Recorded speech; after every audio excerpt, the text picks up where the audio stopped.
So do you think most of Russians who came to Georgia, do they support the war in general? 20% of my country is currently occupied by Russia. Ukraine and Georgia are one of those countries which are really vulnerable to Russian aggression. Are all Russians responsible for the war? So there are people who support war. Why do you think the Russians, in such amount, they came exactly to Georgia? Collective responsibility. I was not born in Gulag, by the way. Those Russians who support Kremlin propaganda. I think our meeting point is that we both support Ukraine.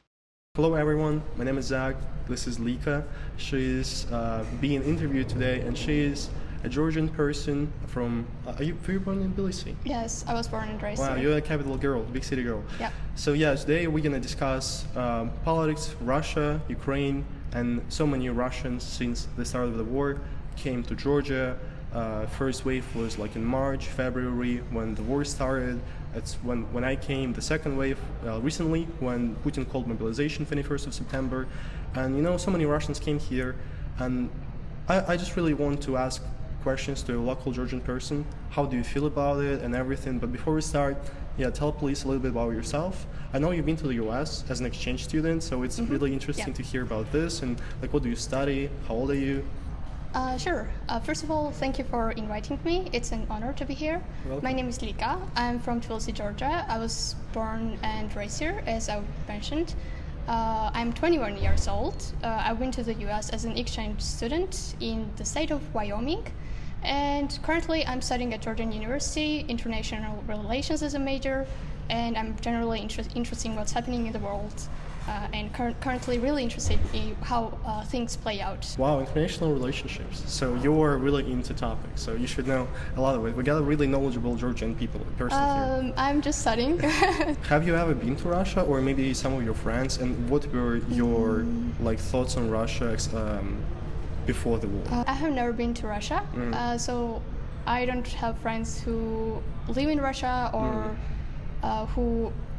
Some of my classmates, one of my classmates had actually a relative from Russia, but I don't have that kind of connection with Russia. But generally, my opinion about Russia isn't very favorable. One of the reasons is that around 23 kilometers from Tbilisi, there's a Russian military base, and 20% of my country is currently occupied by Russia. My parents haven't been to Russia. Actually, one of my grandmother, who passed away, she's been to Russia on a trip when in the Soviet times. I think it could be 1960 or something like that. So I don't know details, but the people who were in the Soviet Union have connections with Russia. Russia invaded Ukraine on the 24th of February, and how did you feel about it? How did you react? So actually, I was following the news before 24th of February. 1 month before, there was like intelligence news that Russia is going to invade Ukraine, and from it generally seemed like amassing the troops along the border wasn't a really good sign. When I asked one of my friends from Ukraine, she said that on the 21st of February she didn't expect anything like invasion. But I remember before the day, before 24th, some of the news said that Russia would invade Ukraine at 4 a.m. on 24th. And it happened. And I felt like I had some kind of anxiety because I was following the news all the time, and people were debating when was the time that Russia would invade Ukraine. But nobody thought about full-scale invasion because the troops weren't enough militarily, and nobody would have guessed that they would try to invade Ukraine. So these were my thoughts. On 22nd, if I'm not mistaken, there was a recognition of Donetsk and Luhansk Oblast. And actually, this document really looks like a document that was issued by Russia on 26th of August in 2018. So they did the same to Abkhazia and how do you call it? Schema region is fine. We care what happens in Ukraine because we think that Ukraine and Georgia are one of those countries which are really vulnerable to Russian aggression. So I remember that people couldn't believe their eyes that it actually happened in Georgia. But I also saw that the very next day, many people came to protest near the parliament. and I felt a huge solidarity for Ukrainians, but I also felt kind of powerful because I know that there's like constant threats along because there are like military bases on the Georgian territories which are occupied, and they could this threat exists with us, but I felt like we see Russia for what it is and what kind of policies it has. So many people gathered, thousands of people, and it was really important for the world to see, for Ukraine to see that we stand in solidarity with Ukraine. Also, there's a funny story. There's like Georgian grandmas in Kakheti. It's a region, eastern region. They collected truchelas, which is a Georgian candy, and it's where it has got a lot of calories, and it is good if you are hungry. Yeah, and, it's real tasty. They collected all these truchelas and sent it to Ukraine, and many Really? people, many people, even people from all range. It doesn't. I'm not talking about like through age or maybe ethnicity. Different people live in Georgia. They were all sending for Ukraine, and for 1 month or 2 months, everybody was reading the news, and this was like constant cycle of what is happening in Ukraine. The first reaction was pretty intense, but we felt like we had to protest and show that Ukrainians aren't alone against this big threat. And Georgia has got like similar experiences, so it was really important for us to protest. Yeah, when I was still in Moscow, like when the war started, I've seen those news from Georgia that so many people went to the protest. And I was like, wow, really impressed by the Georgian people. Of course, I knew about the war of 2008. I understood like why Georgian people so relatable to that conflict with Ukraine. And I was really like thinking, if I go to Georgia, I'm going to be joining those protests. So it was really like nice thought. As far as I know, since the start of the war, at least like 100,000 Russians came, like 60 in like from March to August, and 60 more since mobilization. So it's like 120,000 Russians came. It's a lot. It's a big number for a small country like Georgia. It's true. Yeah. So why do you think they came here? Yeah, official statements is like 10,000 Russians cross border each day. I don't know, from this mobilization, for example, it was on 23rd, if I'm not mistaken, and this number is pretty large for a small country like Georgia. Yeah. As you know, the population of Georgia is 3.7 million. So as of 2022, so I think that there are like problems on the surface, and there are problems on why Georgians think that it's not such a positive thing. For example, one of the first concerns is security, because there's like a lot of people coming here, and there might be demographic changes. Tbilisi has like 1.1 million people, and you can also see that there are a lot of too many people. You can see that because there's like a problem with public transportation. Yeah. There are too many cars in the city. And security-wise, a large concentration of Russians, for example, if they support current government, is very, very dangerous for Georgia, because, as I mentioned, the conflict hasn't stopped. So Georgia is really vulnerable, and like Ukraine, maybe the next target could possibly be Georgia or any other country, like, for example, Moldova. We're not sure about this. So there's not like a policy that's the main problem, because there's like a huge influx of people, and we don't really see what kind of policies there are. Georgia has around 400,000 IDP people from those conflicts, and Ukrainian refugees also came here during the war from the eastern side. If you just pull out the context, why kind of discontent those Russians who support Kremlin propaganda. Also, rent prices have been rising, prices in general. Some people say that it's good for economy, for local economy, for example. But in a short term, maybe. But in a long term, not really. We don't really see that kind of benefits. Why do you think the Russians, in such amount, they came exactly to Georgia and not to like Europe, the US, like anywhere else, or to like Kazakhstan? Like, of course, there are many people who after mobilization went to Kazakhstan. but before it was like Georgia was the main destination, and Armenia, I'd say. So the main reason I think it's visa-free regime. It's like any person from any person from with a different nationality. The list of countries can stay in Georgia for up to 1 year. They could cross the border of Georgia for a few days, and they could come back, and they could also stay for 1 more year. I'm quite surprised, and I have many questions why we have this kind of visa. We don't have a visa regime with Russia because. We don't have diplomatic relations, for example. Russian embassy is not really is closed, and there's like Swiss section, and people just get things done there. So I think that's the main reason. And yeah. It's actually Russian embassy is quite funny here because when you go there, there's like this Swiss building and a small window of Russian section, and there is always light. Like wherever you go, like it doesn't matter what time you go, there is always light, and there is I guess one like security guard looking like this to Georgians. I didn't know. Because we've been there a couple of times to protest, especially once war started, and it's actually so cool that on the one side of the road there is Russian section of the Russian embassy at Swiss embassy, and across the road there is Ukrainian embassy. We went to shout Putin huy lot, and we crossed the border, the road, and said Slava Ukraini. There are two waves of immigration, as I mentioned. The first one, those like me who came March, April, during the summer, and those who are coming after mobilization. Have you noticed that those people are different, and are they different to you? So I would assume that the people who came at the start of the war, they had their reasons, and most likely they had political reasons because they couldn't stay in Russia and they had to come there. But right now, as I have noticed personally, and as a lot of people in Georgia have noticed, there are a lot of people who support Kremlin and they support war. Which is not really something Georgians are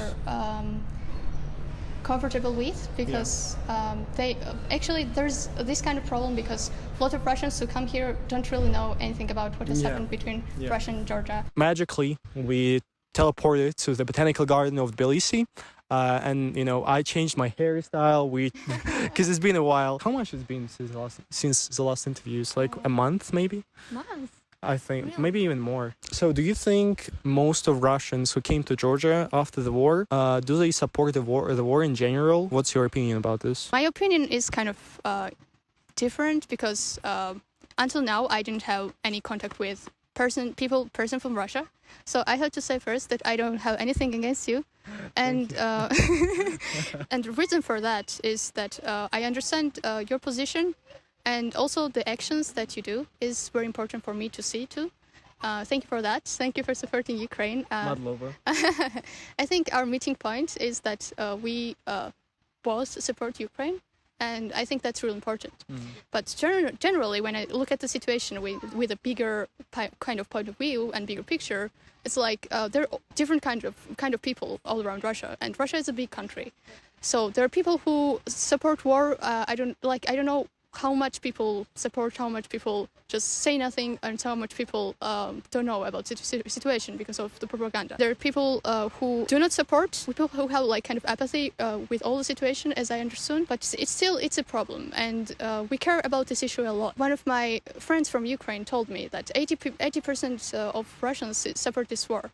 And there's a poll made here, and that made me real worried. As you have explained to me, some people just don't talk about politics, but it is very concerning for your country too, for the countries who have border with Russia, because there's actually conflicts in different borders, neighbor post-Soviet countries, and it affects us, and obviously it will eventually affect every person. It's not like we're living somewhere different. My position is that they're decent people, but there is a problem of to take out on this issue, because Russia has not come from the Soviet past, and they're still using the Soviet history and slogans, which is very, very big problem, because Soviet Union was a totalitarian country, obviously, and it made so much. It just destroyed a lot of human life.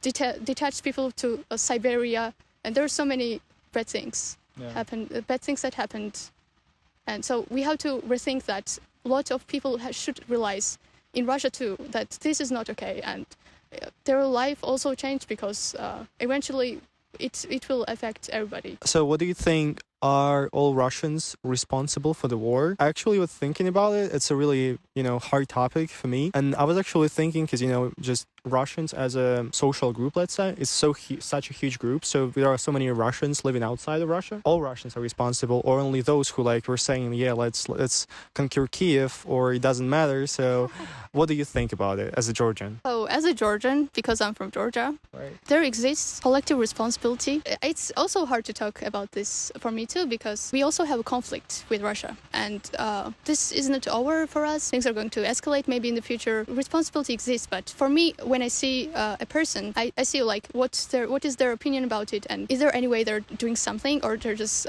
obviously I'm not from Russia, but I think it's important for me to see there are people.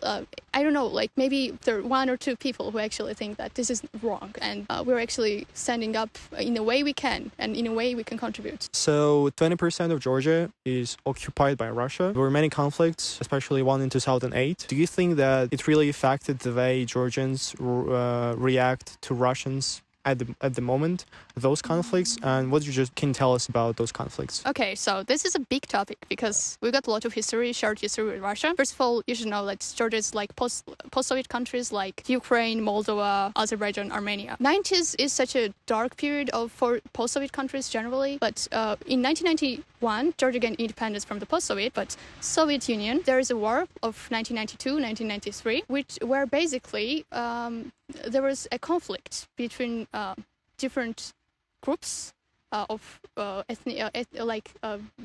lived in Georgia. But here comes the Russia, like an actor, which is a different. They're not really related to us, right? Yeah, we're side of a conflict. Yes, but we don't have that much in common because we're like two very different countries, right? But which actually helped to escalate this conflict, and as a result, there's like 250,000 refugees that had to leave this part of Georgia. They're still like IDPs, which is internally displaced people, more like refugees in their own country. Ukraine actually helped Georgia during that period because they actually had helicopters which helped transport Georgians to different places because there was a war, and it was a pretty dark period. I think that conflict that Russia and Georgia has started way after the breakup, and the thing is that in 1999, one of the presidents of Georgia said that we have this wish to join NATO for some reason, and obviously Russia doesn't like that. Yeah. And very interesting topic is the war of 2008, because it's the first war in Europe, and nobody believed that Russia would do something crazy at that time, but well, it did. There were some tensions before. And some things, for example, embargo, there was like gas pipeline going through Georgia, and in the winter they just shut it off because of to make pressure. Yes, and Russia does that. Well, thanks God, Georgia got not the coldest winters in Europe, because it's almost December soon in 2 weeks, and it is really warm here. Just Lika is very only short. And yeah, thanks Georgia for such a great weather. Sorry I gotta edit. Before this war started, there was like cyber attack on Georgian government websites. Before the war, there were like 50 Russian journalists deployed, so they could maybe cover the story, what's happening, and show it to the Russian people that they're coming here to liberate, or I don't know, like there's like these bad guys here, and so we have to help them. Before 2008, there was like military bases built up. On Russia's side, it was very well calculated, but still Russia is a big country, so it wants to make Europe think that Europe wasn't that active as it is in Ukraine right now. Georgia is kind of a little bit far from Europe. Yes, so Georgia is a little bit far from Europe. Not Europe, we're Europe actually. Yeah. We believe so. We know a lot about Europe. I kind of feel that many Georgians identify themselves as Europeans. Yeah. I actually feel the same. I feel like Tbilisi especially is a really European city, and especially most of young people here, they like European minded. But what do you But I think actually, if you tell like foreigners that Georgia is part of Europe, they're gonna be, I didn't know about it. Well, so what do you think about it? So we believe we are pretty decent people, European decent people, but we learned so much about Greek civilization, those Roman Empire, and one of the identification that country was like kind of West was that Christianity was a thing, and kind of in Byzantine Empire there was like Christian countries that were like European. You could argue, even some Greek guys argued that Georgia was part of Europe, but there's this kind of distance between us. But I believe, yes, we are Europeans. We're different because we are on the crossroads, and there a lot of events happened and affected us, but yes, I think we're Europeans. So Russia invaded in 2008. The war was pretty short, right? As far as I remember, it was like 5 days. 5 days. Yes. Okay, so it's only a 5 days war.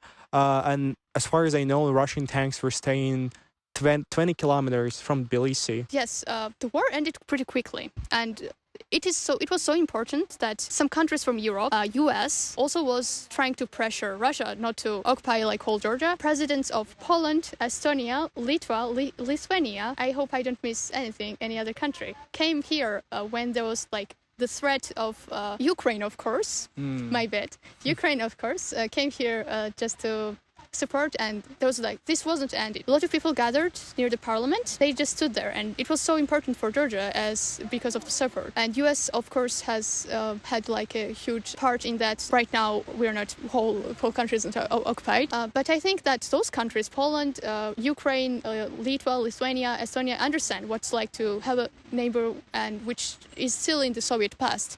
That was very important. There was like not treaty but documents that said that ceasefire document which said Russian military should go back to dislocation positions. But right now, what's the situation here is that there is this kind of thing called borderization, which is quite bizarre even to me. I live here. There's like occupational lines, of course, made by Russia, and they just move these occupational lines inch by inch. So basically, you wake up one day and there's literally 80 years old grandpa who lived in his house, and he said that I was living in my home and suddenly they moved this border and his home was behind the occupational line. This is like the territory that Russia has an effective control, and there's like ECHR, European Court of Human Rights. They analyzed the situation and said that after this 2008 war, everything that happens on these territories are actual responsibility of Russian Federation. You don't feel safe there. If you live near the occupational borders, you don't feel safe. And I live here, I have this little bit of sense of security, of course, but people basically are abducted, detained in the prisons, fined for some obviously not understandable reasons because they leave. Some people have been tortured also in the prisons, which is controlled by Russian-backed separatists. That's the situation right now. It doesn't change, really. It's just getting more and more, inch by inch. I don't understand what they're trying to do because it's making all the Georgians like, why are you doing that? I don't understand. If you instill fear, of course, but it's making us more and more distance from Russian Federation. In Ukraine's case, there's like Russian-speaking minorities they claim to protect, but those people who live on occupied territories of Georgia, like Abkhazia and Samachablo, they actually aren't treated well there. Quite recently, there was like piece of land that would go to legally it would just be connected to Russia, like they would own it, actually have like Russian passports, so Russian Federation just went there and your independent countries said that's like that, but you know like you are also Russians. But we're not even related to Russia, right? EU actually said recently that those people who were given Russian passports basically aren't able to travel to Europe and stuff like that. So those people who hold Russian passports and live on the occupied territories and obviously aren't Russians will not be able to just travel. But this is like basic human rights. And this borderization process, it's actually so crazy when I found out about it, because literally every day, just in the night, they are like just moving the border so nobody would see from the border control from like Georgian side. It is just crazy. It's like the Russian way of kind of solving stuff. If you cannot do it in the forced way, just do it in a hidden way. Is there anywhere in the world that there's some? I've never heard about something like this. Literally in the night, they just move in the border, like meter by meter. That's crazy. And speaking about those regions which are like occupied, it seems like Russia got its initial plan for everything they want to solve or they want to join. What happened to Abkhazia region and like Ossetia? How do you call Ossetia in Georgian? We call it Skhin Valley region. Oh, Skhin Valley region, yeah, because there is a city of Skhin Valley. The same thing they did in Donetsk and Luhansk regions. Yeah. Basically, they support the craziest separatists they can find, and I don't even think most of like people over there they actually like Russia, in my opinion. Not in Abkhazia. So I think that's interesting thing. So after 2008 war, they actually made a document which was like, we, the people of blah, blah, blah, we want to, we are like independent. And Russia is like, yes, so you're independent. And guys, we recognize your independence. And they actually, before the 24th of February, they actually, few days before, they actually made support, made this document, which looked exactly like, it's crazy. Why do you use it? Like, say, it's kind of, it was like 80% of that document was kind of like a basic playbook for that. And yeah, there's some questions, which is interesting. Yeah, and recently I actually heard that they wanted to make the same referendums as in Donetsk and Luhansk regions to join Abkhazia to Russia. Have you heard about it? I have not actually, but it would really raise so much tensions. It's going to be crazy. Like, because, you know, like they're displaced people, 400,000 people from both wars are just living here, and they're not living in good conditions. They're just piece of land. They're refugees in their own country. They're not doing like well. They don't have a decent life here because they're refugees in their own countries. Yeah. So and live with this kind of settlements, which is really, really bad. If you even if you compare like Soviet buildings, it's worse. So. Yeah, Soviet blocks are better anyway. Yeah. What are the signs that those territories are occupied? As far as like you mentioned that 80% of people are having Russian passports over there because Russia literally just gave away the passports over there. Also, as far as I know, that Russian army is stationed over there, right? Like there are Russian military bases. What other like signs of that Russia controls those territories? Why do you think? How can we like let's say? Some of our viewers can tell, no, you just spread like Georgian propaganda. How? What? Well, you never know. So how can you prove them that those territories are actually occupied by Russia? Yeah. So actually, one of the biggest proof of that is Google satellite images. If you compare images before 2008, there's like military bases being built, makes you vulnerable because they're already past South Caucasus. It shows that there was nothing. And yeah, here is military bases, many military bases and stationed troops, which is actually connected to Russia, of course. The settlements, people who live there, is actually destroyed. So there's an actual like photo of that too. And also like these guys who just are in control of those regions are appointed by Kremlin. They're actually financed and controlled, and actually some countries recognize those territories, like Nicaragua, Syria, but most of the countries, do not recognize. And Lika, as you mentioned before, you study in the university for international relationship major. Yes. Yeah, and you a couple of years ago you finished your high school. Do you remember how did they present Georgian and Russian relationships, like the wars with Russia in student books about history? How did you just tell about it? I think that's a pretty interesting question to me also. I know that about Soviet Union, there's like, it's not like in the school kind of a curriculum that you study every event that happened in Soviet Union. You study world wars and Soviet occupation, of course, and all the history Georgia has. It is a recent history which is not yet finished because, problems aren't solved. And we still have this ongoing problem, obviously. And we don't really study that much. Maybe I've seen like 1 or 2 pages in the history books, but you have to research it yourself. And I think that right now, a lot of Georgians understand that this is very important for our country too, that Ukraine wins, and we know that Ukraine will win. I hope it will be faster for them too. The reason I asked this question is actually because even though it's a recent history, as you mentioned, and usually it's not supposed to be mentioned in the history books what happened like 10 years ago, because there is no objective evaluation of those events at this moment. But in our history books in my high school, in my Russian high school, I actually remember there were a couple of chapters about like 2014 Crimea or 2008 and Russia.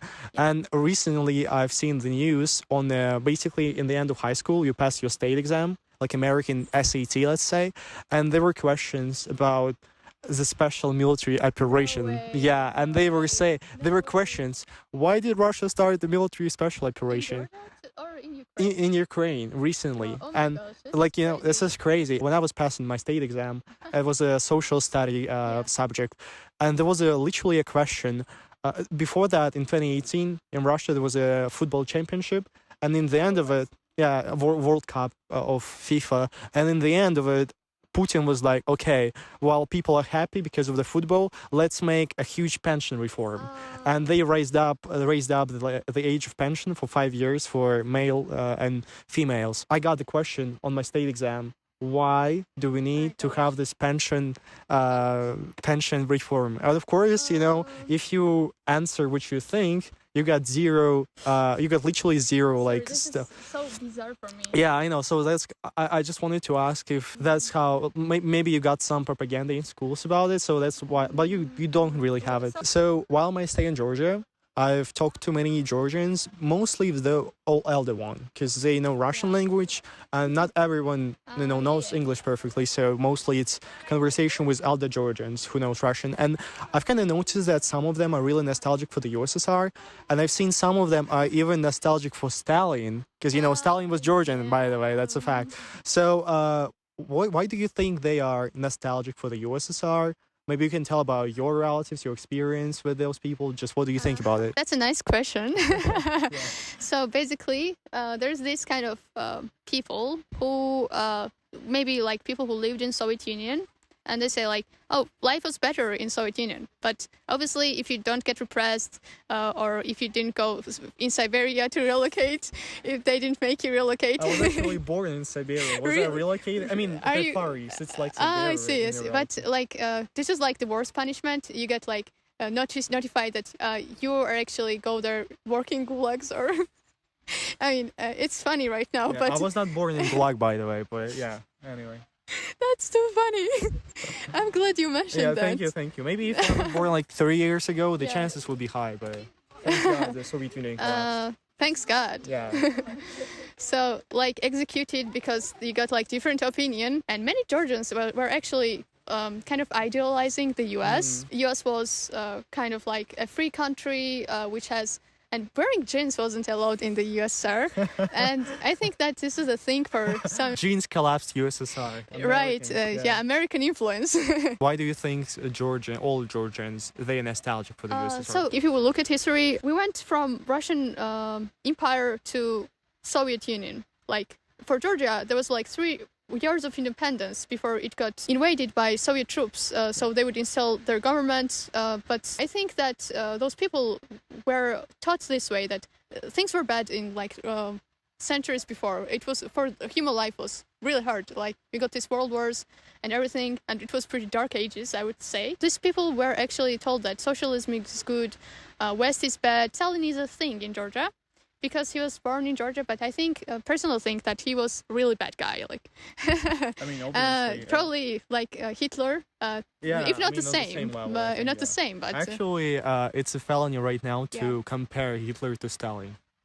In Russia, I was. I don't get it. I was actually making a video about like a year ago, maybe before the war, before the special military operation, and I was making a video about 9th of May, like the parade, like the Victory Day, and I've mentioned I was reading a book about Viktor Suvorov.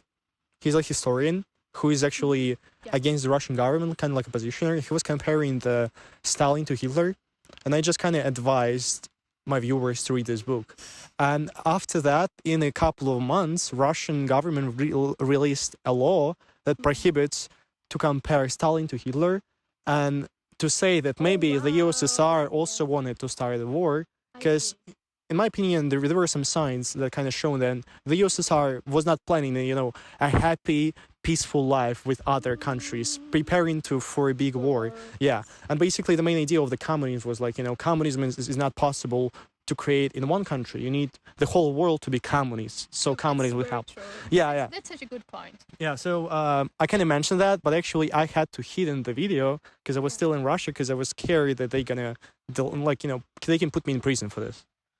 which is crazy because obviously if you don't live in post-Soviet space, you're like, oh, socialism. It's not good, guys. It's really worse. It's really has caused human suffering, and I wouldn't like Nazism in Germany was such a black history, the dark history for those people.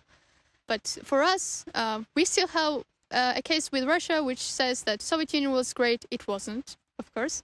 But if you just think that those post-Soviet countries and also Baltic states, they know what was that, what Russia, like Soviet Russia was the main place that they governed those Soviet republics.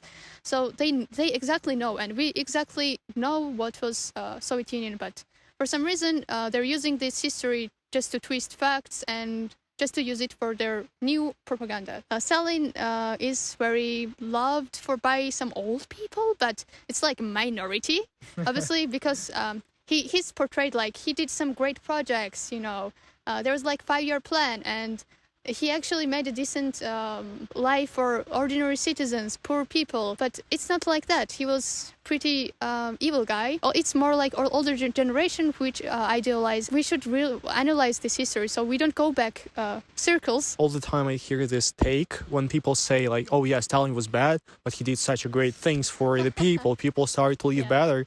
But I think it's just, it's evil to compare the things saying, yeah, he did great things, but not mentioning the amount of death and people, amount of people who were oppressed by Stalin to achieve those results. And, even like the fact that those results were achieved, some kind of like doubtful. That people were living better than, like, let's say now. I don't think so. So that's kind of, also for me, it's kind of mystery. Also, I try to understand. I was born in a free country, which means I want to be in a free country. I wasn't born in Soviet Union, so maybe there's some things that I don't understand. I know some people who believe in, like, Stalin cult. And, like, there's this thing that after Stalin died, that's when USSR started collapsing. Big waves of repressions, and after that some things changed, like glasnost and perestroika. So we discussed history. Let's back to the current times. The question which I have, and I guess many Georgians also have, so maybe you have an answer, why doesn't Georgia impose sanctions on Russia, especially travel visas? Russians right now, they can come to Georgia whenever they like, to stay here up to 364 days. Then they can just, go to another country, to Yerevan for 1 day, come back, and to stay 1 more year. And they can do it forever. I know that most of Georgians aren't happy with this. It's an interesting question to me too. I got questions, for some people in this country. It's a yes and no question. In some parts, like main parts, Georgia is sanctioning Russia. You mentioned visa-free regime. It's basically for nomad visa, like those guys who just go to different countries and work remotely, and basically it's attracting people. Why does this visa-free regime didn't change? I'm not sure. Many people come here, but some of them are like propagandist people, so they should check. And probably they're checking. I'm not sure. The thing is that we have like clear policy that yes, we protect the security of the country. We don't let people who are supporting the war or something like that. So I'm not exactly sure what kind of situation is that on policy level. And that's the main reason that many people have to put up the signs that if you support war, we don't welcome you here. Actually, speaking of like Latin people who are against the war, it seems to me that there is no such control. I don't really know personally Russians who support the war here in Tbilisi, but at least I've heard about that those people actually exist. And some of them, they were the tourists who came to Georgia in summer, not after mobilization. And I remember, because I came in March, and in March, the Russians whom I've seen on the streets and just people whom I talked to, they were that kind of like, I don't know if you've heard of this word, intelligentsia, like the kind of like the cream of Russian society, so to say, like the most intelligent ones. And in summer, it really changed because many tourists started to come to Georgia, not those who were running from Russia because of like political reasons, but just tourists, literally. And they were the people with like kids, just coming to Georgia, people who are especially, I'm not being ageistic, but, people who are over 40, usually they do support the war in Russia. It's just, statistics of mine, personal. And they started to come to Georgia because it's cheap. It's cheap to travel. So maybe I kind of felt bad when they started to come because I've realized they kind of gonna spoil the picture of Russians in the minds of Georgia. So I think there are many of them who's like among them there are many people who actually support the war. After mobilization, I think all kind of people started to come. I actually remember I've seen screenshots from the chat of the people who were trying to cross the border between Russia and Georgia, and there were like cases when people were saying, "Oh, how do I put away the Z sticker from my car? How do I put it away to enter Georgia?" So yeah, as far as I know, they didn't let people who had those Z stickers and stuff, and they were not asking you at the border, do you support the war or not? At least they do not ask me, or they didn't interview me anyhow. So I don't really think there is really like this checking if people support the war or not, even though as I know, some of the activists, some of the political activists, they were not let to go to enter Georgia. When I came to Georgia, I started to drink a lot of borjomi water. Borjomi is actually super nice water, like mineral water. I used to drink it in Russia because Georgia exported to Russia and to many countries, and once I found out that borjomi is the biggest company of Georgia.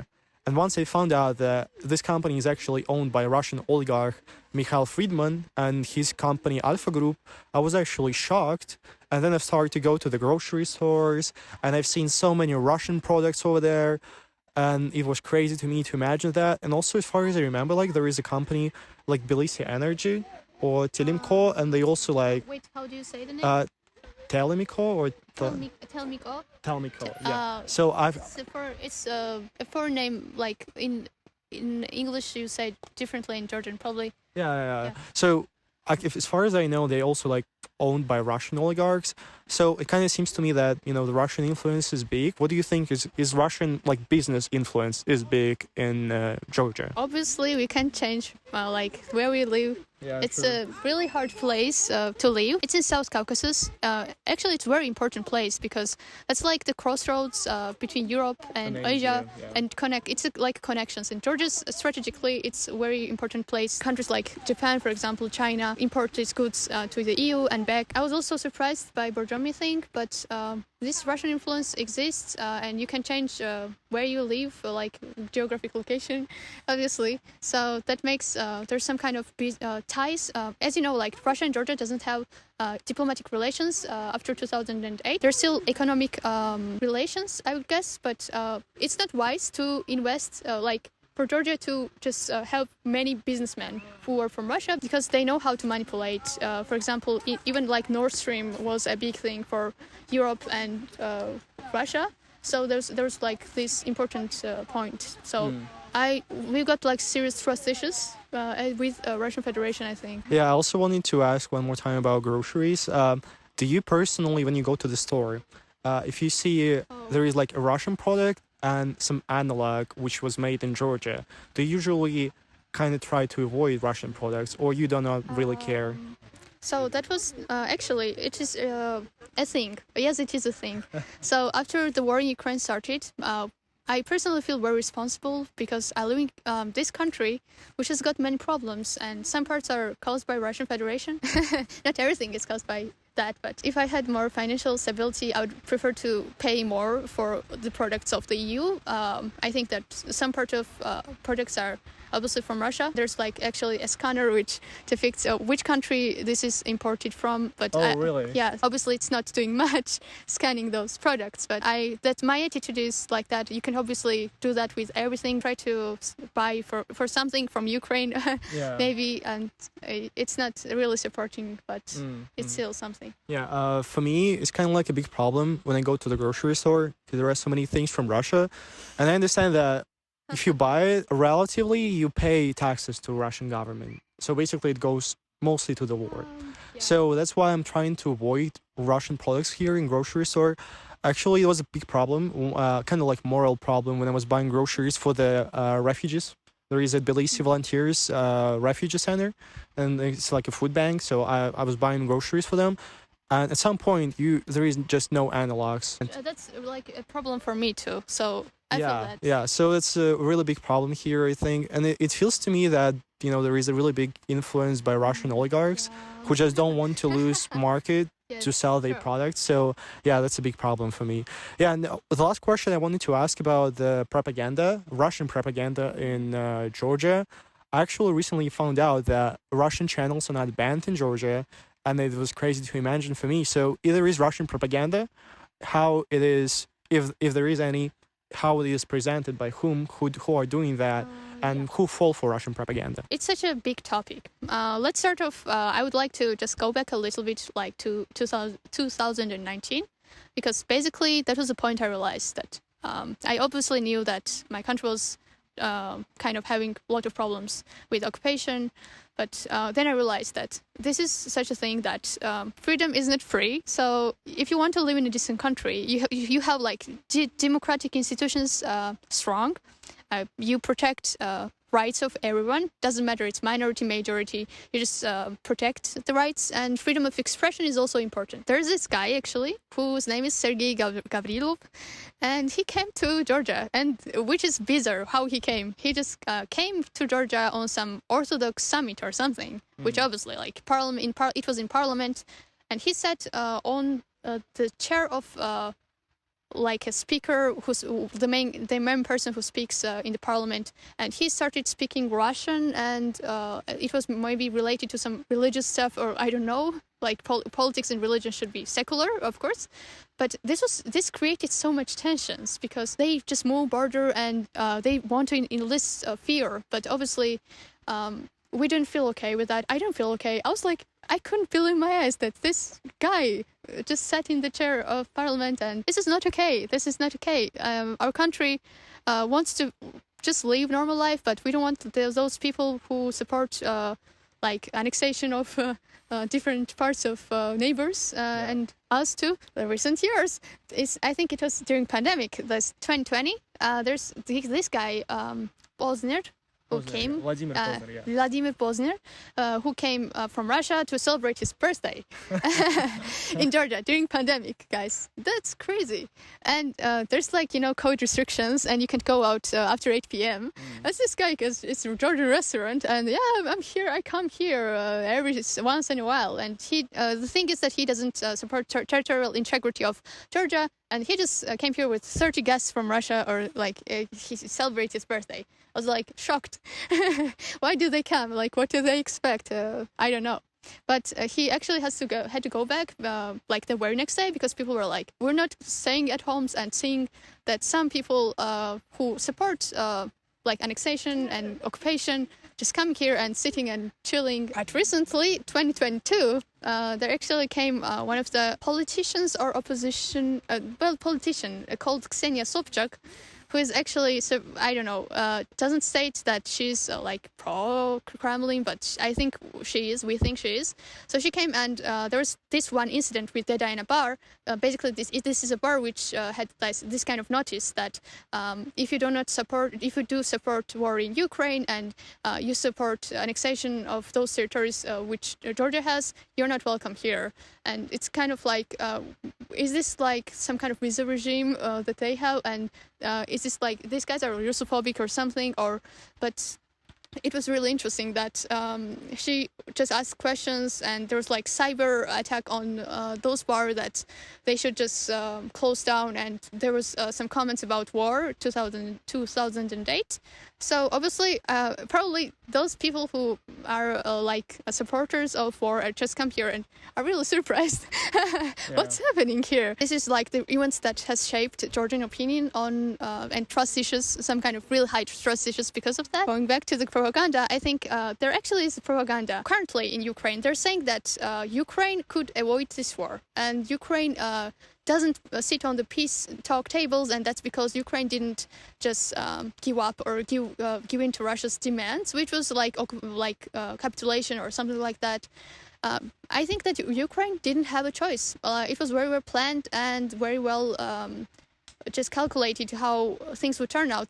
They just attacked Kyiv very first days, which speaks itself. In Georgia too, there's like Georgia could avoid this war. Some part of those people who think that yes, they should have listened to Russia, but Russia doesn't. It's like either you do it or I will just come here to you. Yeah, Russian conditions on the, like, they say like Ukraine could avoid the war, Georgia could avoid the war in 2008. Yeah, Russian conditions is like simple. You either capitulate, you either do what we demand, Yes. or we invade you. Yeah. That's how Russia treat like neighbors usually. So it's not really like peace talk. That's just a talk of a bully. There's some groups in Georgia who just try to shape the opinion that we should talk with Russia, like peace talks, and but they don't want to just they want to de-escalate. They don't want to de-occupy. Our camera died, but it's okay. So we're finishing the interview. Like you see, there is a camera. It's basically that. So thank you, Lika, so much for participating in this interview. It was actually a pleasure for me, for a Russian YouTuber, to receive your message on Instagram that you support my journey, what I do. And yeah, thank you for just joining this interview. It was really important to have you here today. Thanks for inviting me. And last thing I want to say is that I support Ukraine, obviously. For me, it's so important that Ukraine knows that we, in this country, which has a lot of problems, and I feel very responsible as a Georgian, and I sometimes feel real bad because I can't do much. And I know when I have more skills and opportunities, I will do more for Ukraine. But we understand. And last little bit of a story is that some Georgian people actually take it so seriously that they actually go to war in Ukraine. So there's this one guy who didn't have like funds or something, and he actually went to war and didn't have like money for plane ticket, and he just went to war. And I think that we've seen like a lot of this kind of stories that isn't finished. So it doesn't stop necessarily with Ukraine. It doesn't stop necessarily with Georgia and other countries, neighbors. It is a real threat, and if we don't realize in a bigger picture that this concerns all of us and people just want to live free, I think it's going to be a bigger problem in the future. So as someone in their 20s, I think life is hard, but I think that if we just do a little bit, it still counts. So please support Ukraine. They're paying highest price with their lives, obviously. It matters what we have. We have the power to influence a little bit. And I support Ukraine. Stand with Ukraine. Please stand with Ukraine. And Slava Ukraini. Sakartvelos gamarjos. Все будет добро.